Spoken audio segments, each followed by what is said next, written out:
Quel pasteur ça? Enfin, je vais dire ça, c'est quel prophète? Un prophète égoïste. Il se met avant l'enfant. Lui, il veut manger d'abord et l'enfant reste affamé. C'est vraiment un homme de Dieu? Waouh! Des fois, Dieu demande de faire des choses qui n'ont aucune logique. C'est pas grave. Ne recherche pas la logique. Appuie-toi plutôt sur ce qui a été dit ici par les enfants. Confie-toi en l'Éternel de tout ton cœur. Ne t'appuie pas sur ta propre intelligence. Ne t'appuie pas sur ta propre compréhension. Les voies de Dieu sont loin au-dessus de nos voies. Et les voies de Dieu sont folie pour nous. Et quand nous pensons agir avec sagesse, nous ne sommes qu'en train que de faire des folies pour Dieu. Ne crains pas. Le prophète n'est pas un prophète égoïste. Le prophète n'est pas en train de se mettre lui premier avant l'enfant. Le prophète est en train d'enseigner un principe d'or à cette femme. Il est en train de lui dire, mets Dieu en premier dans ta vie. Mets Dieu en premier dans ta vie. Tu n'as pas grand-chose, mais fais que Dieu soit premier dans le peu que tu as. Dieu, laisse-moi dire à quelqu'un, Dieu n'a pas besoin de ce que tu as. Il a besoin de ton attitude. Il a besoin que tu réorganises tes priorités. Au fond, quand Dieu te demande, c'est parce qu'il veut te donner. Quand Dieu te questionne, c'est parce qu'il veut te répondre. Il connaît déjà toutes choses. Il possède déjà toutes choses. À Dieu et la terre, avec tout ce qu'elle renferme, les 1000 troupeaux, les troupeaux sur 1000 collines, et les troupeaux sur les collines, et l'essence en dessous des collines, et l'or, et les manganèses, et les coltans. Tout ça appartient à Dieu déjà. Dieu n'a pas besoin de nos ressources, mais en nous demandant, il veut nous faire participer à ce qu'il est en train de faire. Mets Dieu en premier, maman, mets Dieu en premier, ma soeur, et tu verras la main de Dieu. Car ainsi parle l'Éternel, les dieux d'Israël. La farine qui est dans le pot ne manquera point, et l'huile qui est dans la cruche ne diminuera point jusqu'au jour où l'Éternel fera tomber de la pluie sur la face du sol. Écoute, à chaque jour suffit sa peine. Tu galères peut-être aujourd'hui. Aujourd'hui, c'est peut-être un jour à la fois. Aujourd'hui, tu n'es pas sûr d'où va venir le pain de demain. Écoute, à la place où tu as sorti la tranche pour donner à Dieu, Dieu va replacer une autre tranche pour ton enfant demain. Et ça sera jour après jour, après jour, après jour. Dieu ne va pas y mettre 10 000 tranches le premier jour. Mais à chaque jour, lorsque tu vas sortir, Dieu va remplir à nouveau. Dieu va remplir à nouveau jusqu'à ce que quelqu'un dise jusqu'à ce que c'est temporaire. La situation que tu vis, c'est temporaire. Jusqu'à ce que Dieu va ouvrir les écluses du ciel, il va pleuvoir à nouveau. Il va pleuvoir à nouveau. La pluie va tomber à nouveau et la sémence va pousser encore. Mais pendant ce temps, pendant que le ciel est fermé, ne commets pas l'erreur de regarder seulement ton ventre. Garde Dieu en priorité. C'est juste pour une saison. C'est juste pour une saison. Quelqu'un va sortir de sa détresse. Mais pour sortir de ta détresse, arrête de regarder à toi-même. Arrête de regarder à ton enfant. Arrête de regarder à ta famille. Regarde à Jésus-Christ. Regarde à Jésus-Christ. Je vais conclure en donnant juste un exemple. Et vous savez, nous luttons tous pour vivre pour Dieu. Et dans notre marche, nous entendons plusieurs choses. Dieu a béni tel, Dieu a délivré tel, Dieu a donné à tel. C'est beau d'être édifié et encouragé par les expériences des autres. Mais les vraies expériences, ce qui va nous garder, c'est ce que nous aurons vécu nous-mêmes. Parce que personne ne peut te dire le contraire.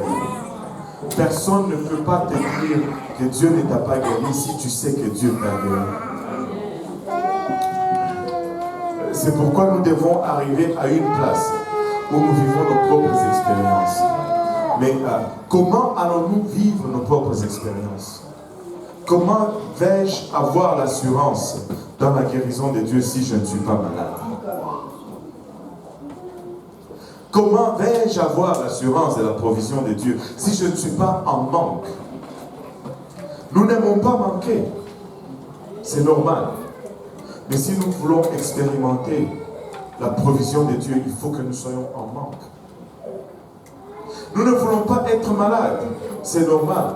Mais si nous voulons expérimenter la guérison de Dieu, il faut que nous soyons malades. Nous ne voulons pas être persécutés. Mais si nous voulons expérimenter la délivrance de Dieu, il faut que nous soyons persécutés. Nous ne voulons pas toutes ces choses de mal, mais tout concourt au bien de ceux qui aiment Dieu et de ceux qui sont appelés selon son dessein.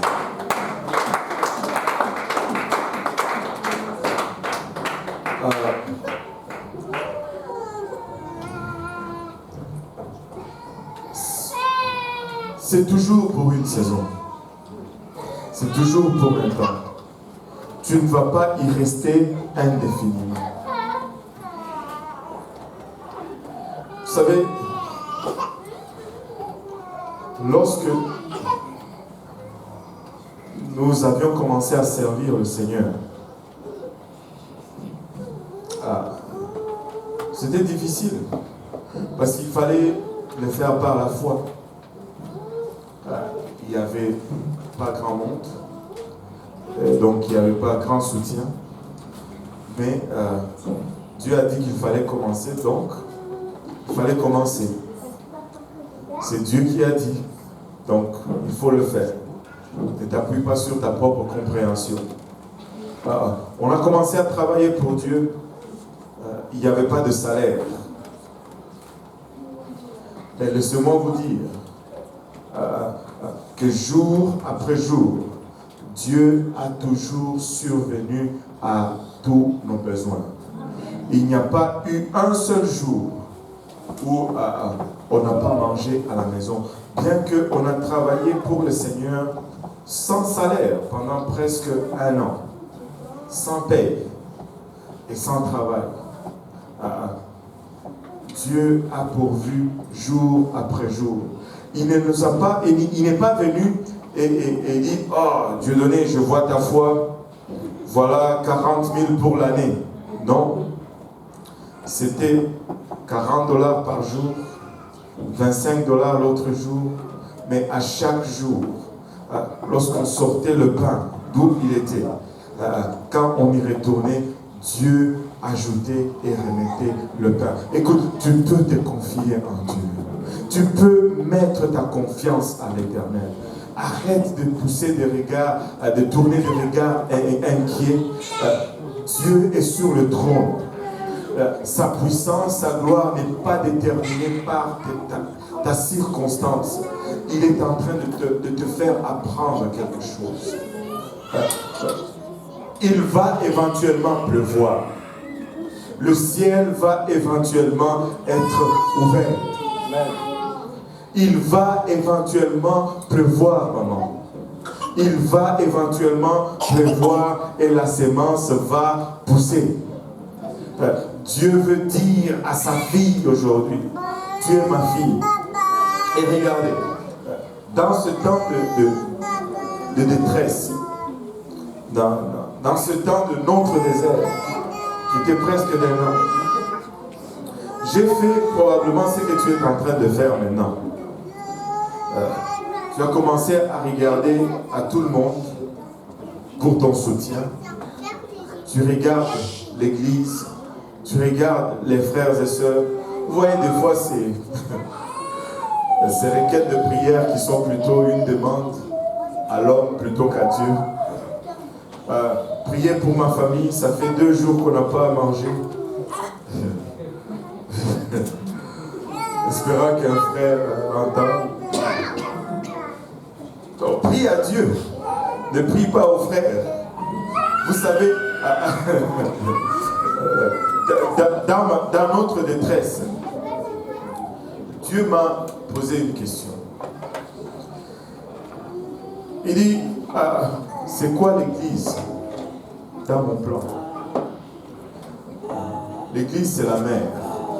Je lui ai répondu. Je savais où il allait. Et c'est qui le père? Et je lui dis, ben, c'est toi mon père. Il dit, et c'est qui va pourvoir pour toi? Je dis, c'est mon père qui va pourvoir pour moi. Et ce jour-là, il a donné la bonne direction à mes attentes. Et ça a enlevé beaucoup de frustration. Et très souvent, nos attentes sont dirigées dans la mauvaise direction. Ne regarde pas l'église. L'église, c'est la mère. Regarde à papa. Regarde à papa. Ça va enlever beaucoup de frustration. Bien sûr, il va utiliser les gens. Mais ton secours devient de l'Éternel. En nous levant tous ensemble.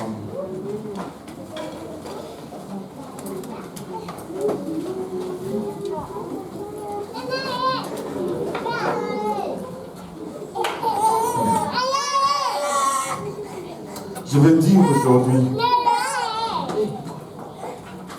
que l'Éternel soit ta force. Non pas l'homme, non pas une organisation, mais que l'Éternel soit ta force. Tu peux te sentir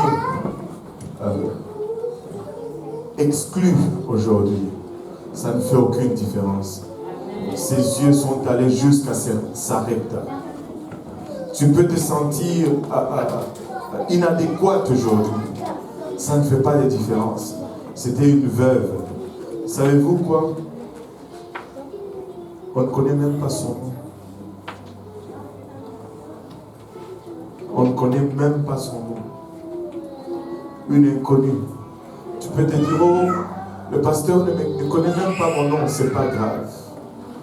La Bible nous dit seulement la veuve de Sarepta.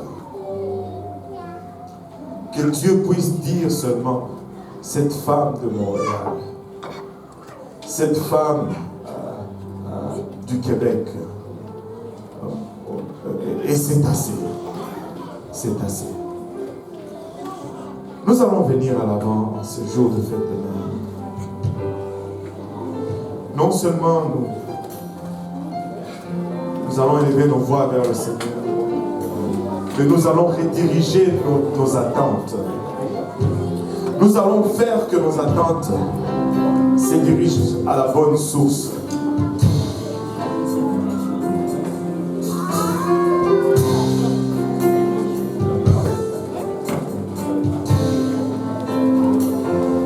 Nous allons faire de sorte à rétablir l'ordre, la priorité dans nos vies. Que Dieu soit premier et que nos regards